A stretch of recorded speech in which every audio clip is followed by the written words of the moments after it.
Assalamualaikum warahmatullahi wabarakatuh. Terima kasih atas waktunya Bu Umi. Mohon maaf ini saya mengganggu waktu ini panjenengan, mengganggu kerjaan ini panjenengan. Di maksud dan tujuan kami ke sini, kami atau saya calon guru penggerak JGP Angkatan 7 Kabupaten Malang yang dalam ini sedang mempelajari tentang modul 3.1 yaitu pengambilan keputusan berbasis nilai-nilai kebajikan sebagai seorang pemimpin. Nah, kami mendapatkan tugas untuk menggali informasi sebanyak-banyaknya tentang bagaimana langkah-langkah panjenengan selama ini dalam mengambil sebuah keputusan, yaitu nantinya menjadi sebuah kebijakan sekolah. Nah, mungkin pertama yang ingin kami ketahui, Bu Umi menjadi kepala sekolah ini sudah berapa lama, berapa tahun Ibu? Apakah langsung di sini atau di mana? Mungkin bisa diceritakan. Monggo. Ya, Pak Rizal, sebelumnya saya ucapkan selamat. Semoga nanti lancar, sukses menjadi guru penggerak Angkatan 7 Kabupaten Malang. Terkait pertanyaan Pak Rizal tadi tentang kepala sekolah ya, saya menjadi kepala sekolah itu sejak Februari 2015. Jadi sampai saat ini itu sudah 8 tahun ya, 8 tahun menuju ke 9. Nah, kebetulan saya pertama kali dipromosikan menjadi kepala sekolah itu awalnya dari guru SD Negeri 1 Tawangsari, kemudian dipromosikan sebagai kepala sekolah di SD Negeri 2 Ngabab. Di sana saya melaksanakan tugas selama 5 tahun setengah. Kemudian tepatnya tanggal 25 Agustus tahun 2020 saya dimutasikan ke sekolah ini, ke sekolah saya yang di sini saya juga alumni sini. Dulu sekolah SD saya di sini, kemudian saya pernah menjadi guru di sini selama 14 tahun. Kemudian dikembalikan lagi untuk mendapatkan amanah, diberikan tugas sebagai kepala sekolah di SD Negeri 1 Tawangsari. Jadi sudah hampir 3 tahun ya, memasuki tahun ketiga saya menjadi kepala sekolah di sekolah ini. Ya. Mungkin berikutnya ini kamu ketahui Bu, berarti pengalaman ini sudah banyak sekali ya. Sudah 8 tahun menjadi kepala sekolah, 5 tahun berarti di Ngabab 2, 3 tahun berjalan ini di SD Negeri 1 Tawangsari. Tentunya banyak hal yang terjadi baik di Ngabab ataupun di Tawangsari ya. Kira-kira ada perbedaan nggak Bu tentang yang jenengan alami di sana dengan di Tawangsari? Monggo diceritakan Bu. Ya, namanya sebuah lembaga berada di satu daerah saja itu pasti ada berbeda, apalagi di daerah yang berlainan. Ngabab 2 ada di desa Ngabab, SD Negeri 1 Tawangsari ada di desa Tawangsari. Yang pasti dari segi karakteristik masyarakat itu sudah berbeda. Nah, karakteristik masyarakat ini mencerminkan karakteristik sekolah yang tentunya banyak sekali perbedaan. Kalau di Ngabab 2 satu contoh, ini satu hal saja ya, kultur masyarakatnya itu lebih banyak. Wali murid SD Negeri 2 Ngabab itu adalah nasionalis. Kalau di SDN 1 Tawangsari, kultur masyarakatnya adalah masyarakat yang agamis dan religius. Yang ini tentunya banyak memberikan warna kepada sekolah masing-masing karena masyarakatnya, kulturnya yang berbeda. Ini satu contoh saja. Dalam pengambilan suatu kebijakan pun antara di Ngabab dengan di Tawangsari berbeda Bu ya? Ya, pasti berbeda. Terutama kenapa berbeda? Walaupun dengan kebijakan yang sama, jalannya pun juga belum tentu sama. Karena apa? Kultur masyarakat beda. Pasti peserta didiknya karakteristiknya juga beda. Kemudian karakteristik ketenagaannya, sumber daya, kompetensi guru dan sebagainya, ini juga berbeda. Yang ini akan menjadi dasar seorang kepala sekolah dalam mengambil sebuah keputusan yang nantinya akan menjadi sebuah kebijakan. Selain sumber daya, lingkungan sekolah masyarakat, kemudian sumber daya ketenagaan, kemudian sarana prasarana yang ada, itu salah satu dasar dalam pengambilan keputusan, potensi yang dimiliki. Itu seperti itu Pak Rizal. Nah, sekarang kita mau ke yang SD Tawangsari 1 Bu, SD Negeri 1 Tawangsari yang kebetulan jenengan sekarang sudah di sini berjalan selama 3 tahun, tahun ketiga. Nah, pernah nggak Bu Umi mengalami atau mendapati suatu kejadian atau suatu peristiwa atau apapun itu yang jenengan akhirnya menganggap itu sebuah masalah? Nah, kira-kira seperti apa itu? Jenengan kok bisa mengatakan ini sebagai suatu masalah? Seperti apa? Monggo Bu. Ya, begini Pak Rizal. Kebetulan secara pribadi, saya ini kan warga masyarakat Tawangsari. Saya juga alumni SD Negeri 1 Tawangsari. Saya 14 tahun menjadi guru di SDN 1 Tawangsari. Artinya ketika saya dimutasi ke sekolah ini, sudah banyak hal yang saya tahu dengan sekolah ini. Tentunya dari pengamatan tentunya ya, dengan saya mengamati yang saya alami, kemudian saya mengamati ketika saya tidak sengaja lewat, ketika saya mengamati guru-gurunya, itu yang sudah menjadi ketika saya diputuskan diberikan SK untuk mengemban amanah sebagai penanggung jawab di sekolah ini, saya sudah tahu apa yang harus saya lakukan. Karena sudah banyak yang saya tahu tentang sekolah ini. Hasil pengamatan saya tentang prosesnya bagaimana sumber daya gurunya, bagaimana sumber daya masyarakatnya, yang ini sudah saya ketahui. Sehingga begitu saya masuk sini, saya langsung bisa, oh ini yang harus saya perbuat. Satu contoh ini real. Ketika saya pertama kali melaksanakan tugas untuk menjadi kepala sekolah ini, sekitar bulan awal September saya di sekolah ini. Kan Agustus, 25 Agustus saya dimutasi, awal September itu saya sudah melihat situasi kondisi di sekolah ini. Saya punya visi, karena setiap kepala sekolah itu visinya pasti berbeda, targetnya pun juga beda. Nah, contoh, saya melihat pagar depan, kalau pagar belakang sudah aman, pagar depan ini masih sangat pendek, kemudian gerbangnya itu sudah rusak. Kalau saya melihat sore itu anak-anak banyak yang bermain di sini. Bagaimana sekolah ini akan punya program yang prosesnya sarana prasarana pendukungnya harus diletakkan di luar. Nah, ini maka satu hal yang pertama saya lakukan di sini adalah saya harus mengamankan pagar ini, prioritas utama saya. Dari pagar ini nanti kalau sudah aman, saya baru bisa masuk ke dalam proses yang lebih baik.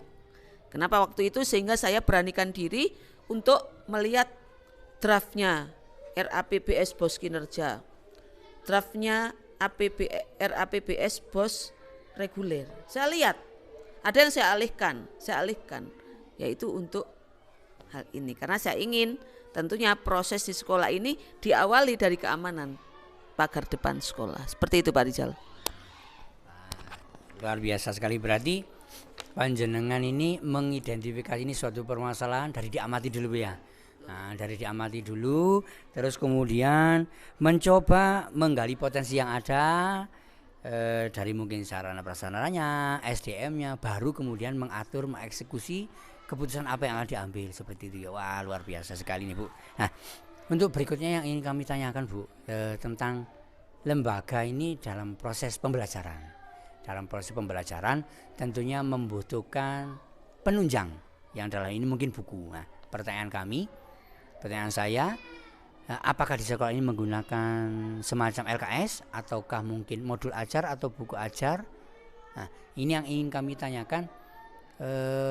Seandainya di sini nanti lembaga ini menggunakan semacam LKS, ketika memang ada tiba-tiba ada supplier atau mungkin dari pihak buku yang menawarkan ingin saya mempunyai LKS Bu, atau mungkin modul Bu, misalnya menggunakan dari penerbit kami akan memberikan fee yang sangat besar. Jadi ada penerbit semacam itu, mungkin yang akan Ibu lakukan seperti apa? Atau mungkin sudah mengalami Bu, ya mungkin pengalaman sudah mengalami ada yang seperti itu, atau bagaimana? Monggo diceritakan. Yang jenengan lakukan seperti apa? Ya, terima kasih ya Pak Rizal terkait pengalaman ini ya. Sebelumnya saya sampaikan dulu tentang kebijakan buku ya. Yang pasti di sekolah ini yang buku utama yang digunakan adalah buku teks. Yang dalam hal ini arah kebijakan saya adalah untuk mewujudkan buku teks pada semua mapel atau tema itu 1:1 antara siswa dengan buku. Jadi yang utama adalah buku teks. Jumlah siswanya berapa? Jumlah siswa di sini 289. Kemudian selain buku teks, sekiranya dibutuhkan buku yang lain, ada buku pendamping. Buku pendamping, kemudian ada buku pengayaan, bukan LKS ya. Kalau LKS itu kita tidak menggunakan LKS, yang digunakan adalah buku pengayaan. Kenapa buku pengayaan? Karena memang dibutuhkan buku pengayaan di dalam buku teks ini yang sebetulnya masih perlu didampingi dengan buku pengayaan. Karena dengan buku pengayaan bisa digunakan anak untuk tugas di rumah dan sebagainya. Ini terkait dengan kebijakan yang ada di sekolah ini. Jadi yang lebih utama adalah buku teks pelajaran. Itu. Kemudian terkait dengan pengalaman tentang fee gitu ya.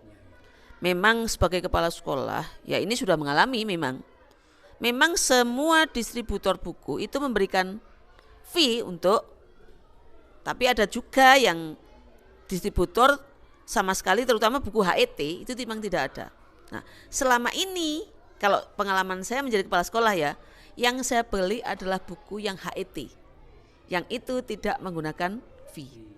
Nah, kenapa? Jadi ini bukan berarti apa ya istilahnya saya sebagai kepala sekolah itu bukan sok gitu ya. Tapi kalau menurut saya pribadi ya, fee itu adalah tidak menjadi tujuan dalam pembelian sarana prasarana di sekolah. Dalam hal apapun, baik itu buku maupun sarana prasarana, saya tidak pernah memikirkan ini ada fee-nya atau tidak, itu tidak pernah. Jadi segala kebutuhan yang dibeli oleh sekolah, baik itu buku, sarana prasarana yang lain, itu dasar saya adalah bagaimana dibutuhkan atau tidak untuk sekolah ini. Kemanfaatannya untuk peningkatan kualitas sekolah ini, terutama ada untuk peserta didik. Jadi dalam pengambilan buku apa yang harus saya pakai, itu pertama saya pasti akan membeli buku yang HET. Karena apa? Buku HET dengan non HET, yang non HET kan mahal ya. Itu kualitasnya sama sebetulnya. Kenapa kita harus beli yang mahal? Buku mahal itu memang fee-nya lebih banyak. Buku HET enggak ada, tapi saya akan lebih memilih buku HET. Karena apa? Dari segi finansial meringankan sekolah. Dari segi kualitas itu tetap berkualitas. Nah, ketika dibutuhkan buku penunjang, baru mungkin diperlukan buku pengayaan. Itu kita membuat suatu keputusan yang saya jadikan sebagai kebijakan itu untuk pengambilan buku pengayaan. Tapi itu pun harus diskusi dulu. Bagaimana, coba dicek dulu buku ini cocok nggak dengan anak-anak, dibutuhkan apa tidak, bagaimana kemanfaatannya untuk anak-anak. Seperti itu Pak Rizal. Terima kasih Bu Mia atas jawabannya. Nah, ini kebetulan juga kami dalam modul 3 ini mempelajari tentang bujukan moral Bu. Nah, artinya alhamdulillah saya mendapatkan jawaban yang luar biasa. Pengalaman panjenengan berarti ketika memang ada sesuatu yang sifatnya ditawarkan ke lembaga, kita harus melihat dulu apa kebermanfaatnya, seperti Bu ya. Tidak boleh tergantung pada fee seperti itu nggih. Nah, ini tepat dengan yang kami pelajari untuk bujukan moral Bu. Nah, sekarang untuk pertanyaan berikutnya Bu, yang ingin kami tahu. Kita mengetahui bahwa kompetensi anak, terus kemudian kemampuan anak berbeda-beda. latar belakang anak juga berbeda-beda. Nah, di sini ada apa tidak Bu? Jenengan menjumpai atau tidak suatu kondisi di mana ditemukan ada siswa yang mungkin nilainya kurang. Ya, sementara kita mengetahui sekarang ini kan tidak boleh Bu ya untuk tidak menaikkan siswa, harus naik dengan buh carane yo po. Mbok caranya seperti apa ini? Apa jenengan nanti setuju atau tidak? Ataukah sepengalaman panjenengan seperti apa menghadapi yang seperti ini? Sementara memang fakta di lapangan ada anak yang memang nilainya ini kurang. Nah, terus kemudian harus tetap dinaikkan. Nah, kira-kira kondisi seperti ini seperti apa Ibu? Monggo diceritakan. Iya. Sebelum saya menjawab pertanyaan itu ya, saya kembali lagi kepada konteks implementasi kurikulum di lembaga pendidikan ya. Sekarang saat ini kan mengimplementasikan kurikulum Merdeka di kelas 1 dan 4 dan kurikulum ke-13 di kelas yang lain. Nah, di dalam kurikulum 13 itu bisa tidak naik ketika si anak memiliki nilai kurang, apa ya istilahnya D, nilai D itu lebih dari 2, itu baru bisa dinaikkan. Nah, pada dasarnya dalam implementasi sebuah kurikulum pembelajaran ya, namanya anak ini ya, kita melihat karakteristik anak itu kan sangat unik, sangat berbeda-beda. Ada yang anak pinter akademisnya, pinter matematika, pinter IPA, tapi olahraganya nggak bisa. Ada si anak yang pinter olahraga, tapi akademiknya kurang mampu, jadi biasa-biasa saja. Ada yang anak ini juga akademiknya biasa, non akademiknya biasa, tapi karakternya sangat bagus dia. Nah, dalam mengambil keputusan untuk menentukan si anak ini naik atau tidak, berhak lulus atau tidak, kita tidak hanya melihat dari sisi kompetensi kognitifnya. Jadi ada psikomotor, afektif yang harus kita lihat. Bagaimana karakternya anak ini, bagaimana keterampilannya anak ini. Karena semua anak tidak, pada dasarnya tidak ada yang bodoh. Tergantung bagaimana seorang guru ini memprosesnya. Jadi ketika ada anak tidak bisa, jangan sebenarnya kamu boblok. Lihat dulu proses di kelasnya dengan gurunya seperti apa. Saya sebagai kepala sekolah ini berkewajiban melihat proses di kelas ini baik enggak. Ketika prosesnya sudah dipastikan betul-betul berkualitas, itu pun kita nggak bisa serta-merta langsung si anak ini sering tidak masuk, nilainya rendah, harus tidak naik. Kita harus melihat faktor kenapa, latar belakangnya kenapa dia sering tidak masuk. Jadi kenapa di sekolah ini saya selalu mengatakan kepada Dewan Guru, ketika ada anak masuk, tidak masuk 3 kali dalam 1 minggu, harus tolong sudah betul-betul dikunjungi rumahnya, dilihat apa yang terjadi di sana, ada masalah apa, kemudian bagaimana dengan gurunya. Karena anak itu kadang mungkin karena dia di gurunya bagaimana, dengan orang tuanya bagaimana, yang ini harus bisa menjadi bahan dalam menyelesaikan permasalahannya anak-anak. Jadi guru itu harus betul-betul peduli, empati yang tinggi, selalu harus tahu bagaimana kondisinya anak-anak. Dia berangkat dengan posisi dia sebahagia atau tidak, kemudian dia ada masalah atau tidak. Ini akan kelihatan sekali. Seorang guru yang memang mengenal karakteristik peserta didik, dia akan mengetahui. Tidak langsung menjadi kamu bodoh, tidak. Dia pasti akan melihat latar belakang kenapa dia seperti itu. Begitu Pak Rizal. Terima kasih Bu ini. Nah, ini kebetulan kami juga dalam modul 3 ini mempelajari tentang dilema etika Bu. Nah ini sudah tercermin dari langkah panjenengan dalam penyelesaian suatu masalah yang ini secara umum hampir semuanya mengalami seperti itu Bu ya. Jadi kita tidak boleh langsung menjudge anak seperti ini bodoh dan seterusnya. Ya gak semerta-merta langsung dikatrol nilai untuk naik gitu Bu ya. Tapi harus melihat lagi prosesnya seperti apa, potensi anak ini di yang lain seperti apa. Wah luar biasa sekali. Terima kasih banyak Bumi ini. Jawaban yang memang kami tunggu-tunggu, pengalaman panjenengan ini luar biasa sekali. Terakhir Bu, yang saya tanyakan tentang pengalaman sama panjenengan dalam memutuskan mengambil keputusan atau mengambil suatu kebijakan. Nah, jenengan dalam mengambil suatu kebijakan itu apa spontanitas ketika ada masalah langsung jenengan selesaikan waktu itu juga, atau kan jenengan memerlukan atau jenengan schedule atau jenengan terjadwalkan baru diatur eksekusinya kapan atau seperti apa Bu? Monggo. Ya, terkait pertanyaan Pak Rizal bagaimana dalam menangani permasalahan ya. Yang terjadwal tadi apanya? Misalnya langkahnya. Ya, apakah langsung diselesaikan itu juga diambil keputusan ataukah bagaimana? Ya, gini Pak Rizal, sebagai kepala sekolah itu juga harus apa ya istilahnya memahami manajemen konflik. Kita harus tahu memilah-milah bagaimana konflik itu. Kita harus manajemen, punya ilmu yang namanya manajemen konflik. Bagaimana konflik itu akan menjadi suatu motivasi, akan justru menjadi kekuatan bagi sekolah lah. Kalau menangani permasalahan itu kita lihat dulu. Yang pasti, karena masalah itu kadang ada beberapa masalah muncul bersamaan. Kadang hanya satu masalah. Kita lihat permasalahan dulu. Ketika memang dibutuhkan spontan harus selesaikan. Karena ini menyangkut banyak yang harus kita selesaikan. Itu pun tapi kita harus betul-betul sebelum memutuskan permasalahan, kita identifikasi dulu penyebabnya apa. Faktor-faktor penyebab munculnya permasalahan. Karena mengatasi masalah itu harus dari akarnya. Permasalahan diselesaikan tapi akarnya tetap tidak akan selesai. Jadi akar permasalahan kita lihat dulu. Yang pastinya itu juga membutuhkan kerjasama semua pihak. Jadi kadang kalau memang masalah itu harus memang betul-betul membutuhkan ada dari komite, guru, ya memang kita perlu koordinasi dulu. Tapi ketika memang sudah masalah itu harus bisa diselesaikan karena tidak terlalu istilahnya harus segera mengambil solusi ya segera saya lakukan. Tapi yang pasti harus melihat akar permasalahan munculnya itu dari mana, itulah yang saya selesaikan gitu Pak Rizal.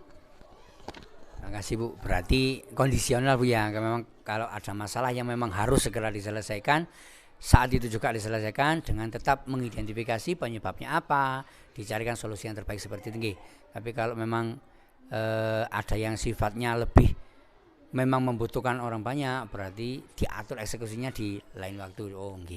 Nah, banyak sekali yang kami dapat Bu Umi tentang pengalaman panjenengan mengambil suatu keputusan dan nantinya menjadi sebuah kebijakan. Alhamdulillah pengalamannya luar biasa kami dapatkan.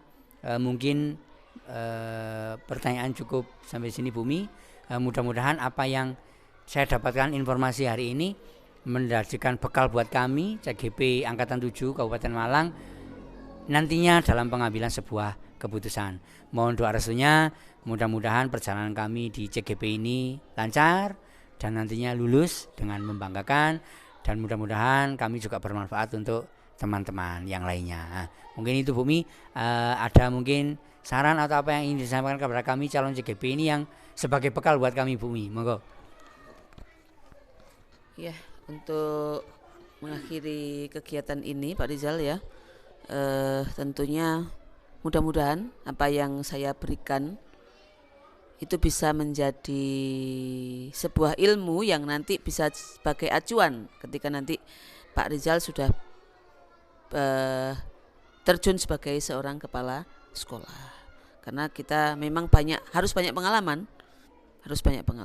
Nah, dan saya ucapkan semoga sukses nanti lulus dalam pendidikan CGP Angkatan 7 ini.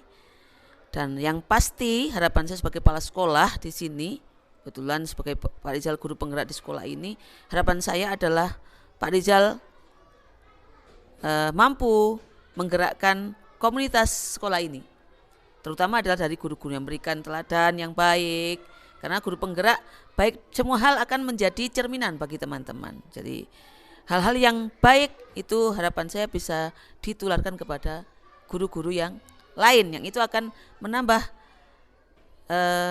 dorongan teman-teman untuk yang lebih baik lagi. Jadi terutama ada peningkatan kualitas sekolah ini. Mudah-mudahan akan semakin maju sekolah ini dengan adanya guru penggerak Angkatan 7. Amin ya rabbal alamin.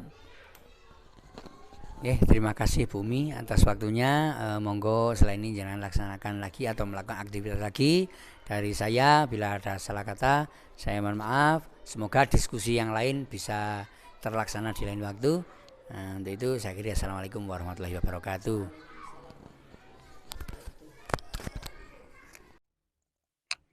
Assalamualaikum warahmatullahi wabarakatuh. Waalaikumsalam warahmatullahi wabarakatuh. Terima kasih Pak Eko atas waktu yang diberikan kepada saya. Nah, ini saya Ahmad Hasan Saiful Rizal, CGP Angkatan 7 dari Kabupaten Malang, yang mana saat ini kami sedang mempelajari modul 3.1, yaitu pengambilan keputusan yang mengandung nilai kebajikan. Nah, kami di sini mendapatkan tugas untuk menggali informasi sebanyak-banyaknya tentang pengalaman panjenengan selama berada di lembaga dalam menangani atau dalam mengambil sebuah keputusan terhadap suatu kasus yang ada di lembaga panjenengan. Mungkin yang ingin saya tahu terlebih dahulu, panjenengan ini di lembaga ini atau sudah menjadi kepala sekolah berapa tahun Pak Eko? Saya terhitung sudah mulai bulan Juli 2022 Pak Rizal. Jadi untuk sampai dengan hari ini terhitung 9 bulan. Jadi pengalaman saya 9 bulan. Kabar yang saya dengar panjenengan ini mangku 2 lembaga gitu Pak Eko ya? Iya kebetulan. Nah, jadi pada saat menjabat di sini 2 bulan, itu saya diberikan satu lagi PLT di SD Negeri 3 Ngabab. Artinya untuk saat ini saya sedang memimpin 2 lembaga. Bisa disimpulkan berarti Pak ya? Megang 2 lembaga, otomatis yang dihadapi masyarakatnya berbeda. Iya. Permasalahan juga berbeda. Permasalahannya berbeda. Langkah-langkah pengambilan keputusan juga pastinya berbeda. Pasti berbeda. Oke, terima kasih. Wah, ini menarik ini Pak Eko. Yang ini sekarang yang ingin saya tahu selama ini panjenengan mengidentifikasi di lembaga ini ada kasus atau mungkin jenengan akhirnya mengatakan ini sebuah dilema etika atau suka bujukan moral seperti apa Pak Eko? Nah, selama ini. Oke. Jadi pada intinya membedakan ini itu situasi dilema etika atau bujukan moral gitu Pak Rizal. Tentu yang pertama kita perlu menguji ya. Jadi menguji sebuah situasi tersebut termasuk bujukan moral atau dilema etika. Ada beberapa hal yang di sini yang paling penting untuk kita lakukan adalah yang pertama itu menguji apakah ini yang dipertentangkan ini dua hal yang benar dan salah, ataukah itu sama-sama benar, namun memang bertentangan, kan itu ya inti dari bujukan moral ataupun dilema etika. Nah, hal pertama yang perlu kita periksa dalam sebuah situasi adalah ini apa yang sedang dipertentangkan, kan gitu ya. Siapa saja yang terlibat, kemudian ini itu melanggar hukum atau enggak, melanggar kode etik profesi kita atau enggak, atau bagaimana menurut kita, intuisi kita, kemudian bagaimana menurut pandangan atau orang-orang yang sifatnya itu panutan kita, kan seperti itu. Hal-hal tersebut kita namakan uji ya. Jadi untuk menguji suatu situasi tersebut masuk ke dalam dilema etika atau bukan. Nah, ketika situasi tersebut misalnya melanggar hukum ya, nah ini jelas di mata hukum ini jelas salah, maka situasi tersebut kita namakan bukan moral. Tapi ini situasi yang mempertentangkan antara benar dan salah.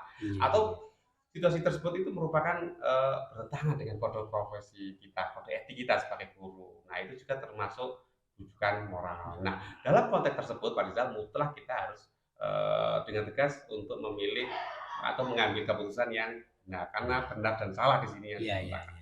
Namun ada kalanya kita menghadapi situasi itu di mana ini ya, tidak melanggar hukum, ya tidak bertentangan dengan kode etik kita, kadang juga menurut intuisi kita, menurut apa istilahnya panutan kita, pimpinan kita, ini hal yang kedua-duanya itu sama-sama benar gitu Pak Riza. Nah, inilah yang mulai masuk pada ranah dilema etika. Nah, jadi di sini kita dihadapkan pada situasi di mana kedua-duanya benar, namun bertentangan. Nah, ambil contoh katakanlah itu ada kalanya situasi yang apa ya cukup sering kita alami itu kadang-kadang kita kasihan dengan murid kita, tapi di satu sisi ini apa ya ada aturan atau peraturan sekolah yang sedang bertentangan. Jadi ada rasa kasihan dengan keadilan. Nah, dua-duanya ini kan benar kalau kita menjunjung tinggi atau menegakkan peraturan juga tetap benar kan?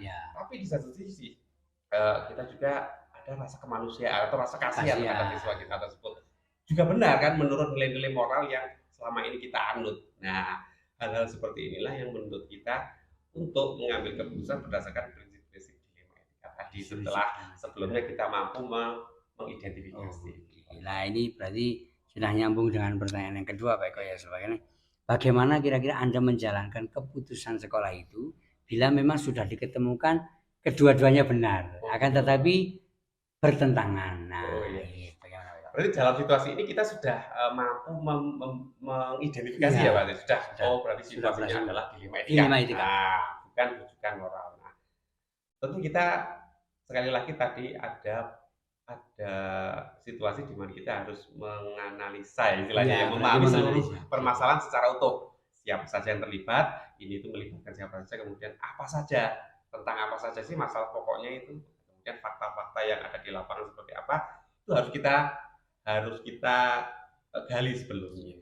Nah, ketika kita sudah memastikan bahwa ini dilema etika, hal-hal yang perlu kita lakukan adalah ini mempertimbangkan ada beberapa hal yang layak untuk kita pertimbangkan pada faktor risiko. Jadi ketika kita mengambil keputusan ini nanti efeknya, dampaknya bagi saya, bagi sekolah seperti apa, jangka pendek, jangka panjangnya seperti apa.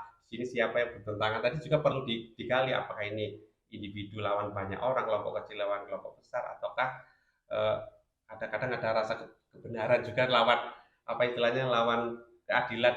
Itu layak untuk kita pertimbangkan. Biasanya kita butuh pedoman-pedoman tersebut, ya, serta tak lupa kadang-kadang kita perlu menghadirkan pemikiran orang lain, bermusyawarah dengan teman guru. Nah, berikutnya Pak Eko, kira-kira hal-hal apa saja, hal-hal yang sampai anggap positif dan efektif dalam pengambilan keputusan pada kasus dilema etika? Paling efektif ini paling efektif. Kadang ketika kita mau memutuskan sesuatu itu kita masih bingung Pak Rizal. Iya. Di satu sisi kita belum memahami permasalahan secara utuh, ya kan. Untuk menggalinya kita butuh waktu dan tenaga kan ya. Yang paling efektif adalah kita duduk bersama, kita butuh beberapa informasi dari rekan guru misalnya. Kadang juga perlu menghadirkan wali murid. Pernah saya mengundang wali murid untuk menyelesaikan suatu permasalahan. Ataupun siswa kita hadirkan. Jadi pada intinya yang paling efektif adalah bermusyawarah. Di situ kita punya banyak referensi, kita punya banyak informasi dan pandangan terhadap keputusan yang nanti akan kita ambil. Harapannya berarti misalnya dengan banyak pertimbangan akan ditemukan solusi yang lebih baik. Berarti hal yang paling efektif sebenarnya adalah bermusyawarah dengan berbagai pihak gitu ya. Bukan hanya dari pihak guru, juga bisa dari siswa, juga bisa dari wali murid. Seperti ya. Untuk konteks permasalahan yang sedang kita hadapi. Untuk berikutnya Pak Eko, yang selama ini kira-kira jenengan anggap sebagai suatu tantangan. Nah, pernah nggak mengalami ini? Saya anggap sebagai tantangan dalam saya mengambil keputusan yang di sini kasus ini dilema etika. Tantangan kira-kira. Pernah Pak Rizal. Ada kalanya yang tadi sempat saya singgung ya.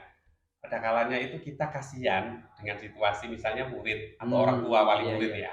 Di satu sisi kita kasihan kondisi ekonominya, kesulitan yang dia alami. Sementara di sisi yang lain misalnya ada kesepakatan di dalam kelas yang sudah mereka sepakati.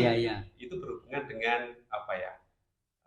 uang, biaya pembiayaan atau melakukan suatu kegiatan yang itu menimbulkan pembiayaan. Nah, dalam suatu kelas yang sudah sepakati di mana yang lain sudah sepakat, sudah melakukan kewajibannya, sementara ada satu atau dua karena masalah ekonomi tadi dia tidak dapat melakukan kewajibannya. Nah, di sini kan satu sisi kasihan. Nah, di sisi lain itu adalah peraturan yang sudah kesepakatan. Nah, dalam konteks ini memang kita perlu kadang-kadang memang baik kita menuruti peraturan atau kesepakatan yang sudah berlaku ya. Tapi suatu saat kita perlu pengecualian juga dalam konteks seperti ini. Itu yang pertama. Tantangan juga kan seperti itu ya. Tantangan lagi itu yang paling benar adalah ketika kita dihadapkan pada situasi boleh dibilang kebenaran lawan kejujuran kan gitu ya Bu. Situasinya seperti ini kurang lebih. Ada kalanya itu misalnya kita berhubungan dengan pihak ketiga atau pihak luar. Sementara kita memiliki kewajiban untuk merahasiakan data, merahasiakan informasi yang itu ketika kita tidak mampu merahasiakannya atau kita informasikan ke pihak luar, itu akan mempersulit pimpinan kita. Misalnya ya, ini kan di satu sisi kita harus mempertahankan nilai kejujuran Iya. kita, memberikan. Nah, tapi di sisi yang lain ada nilai kesetiaan yang diuji di sini. Nah, ini benar-benar situasi yang boleh dibilang sangat sulit untuk kadang-kala itu untuk diambil keputusannya sangat sulit. Dalam hati itu pasti ada rasa bersalahnya juga, Ketika apapun kita keputusan berbohong yang ya. akan kita ambil nanti. Gitu ya. Nah, itu Pak Rizal. Gitu ya. Dua contoh yang situasi yang paling menantang yang selama ini saya hadapi itu seperti itu.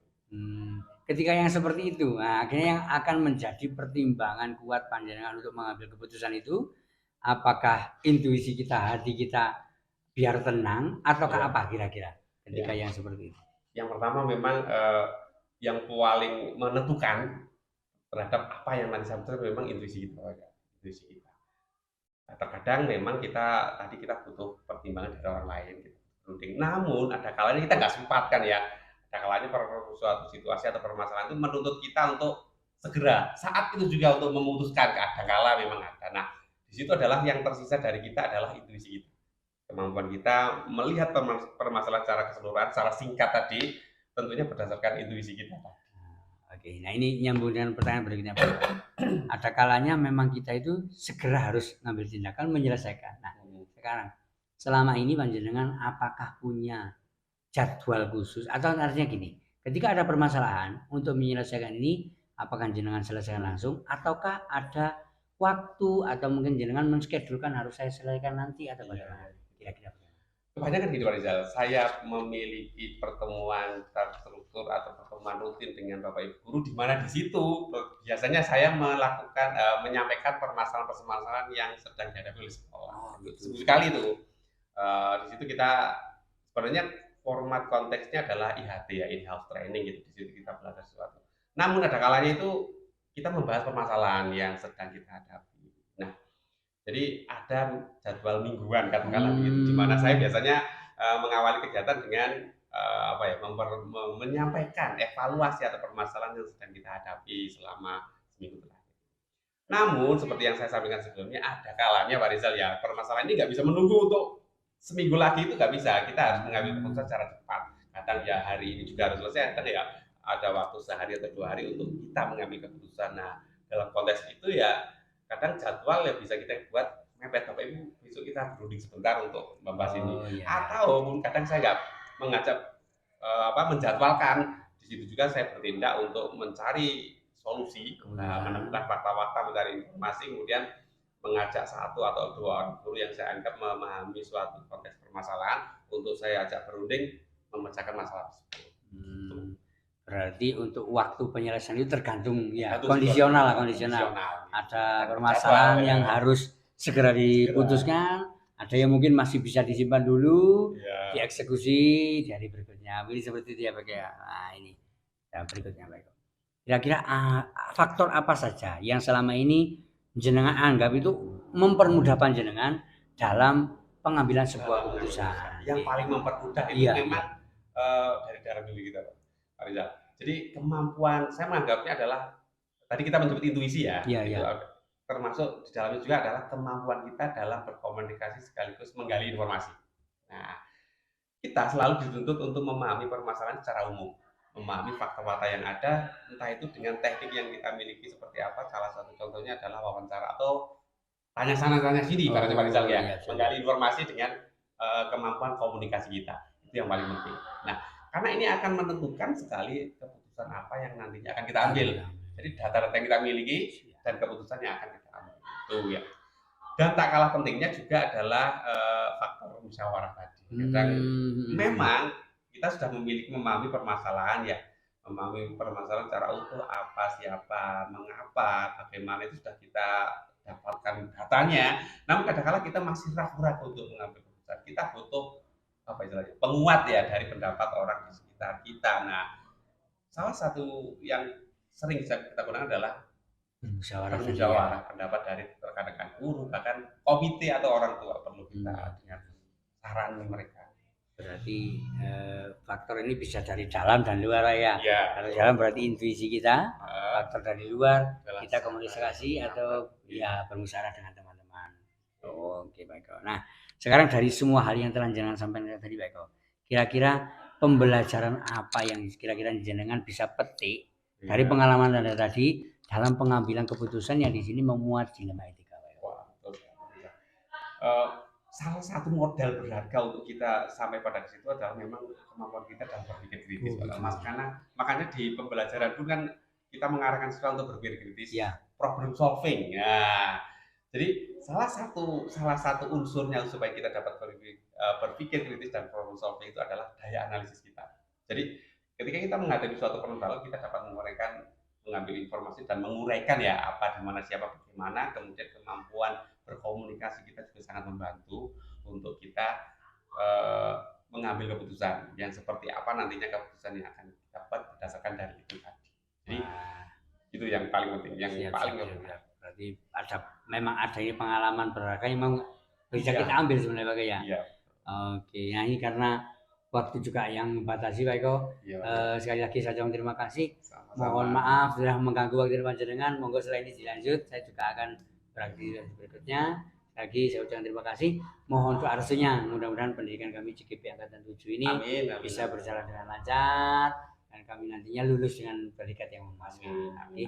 Tetap semangat Pak Rizal. Ya, terima kasih Pak Eko. Semangat sekali ini. Mungkin itu aja Pak Eko. Ya. Saya kira assalamualaikum warahmatullahi wabarakatuh. Assalamualaikum warahmatullahi wabarakatuh. Terima kasih.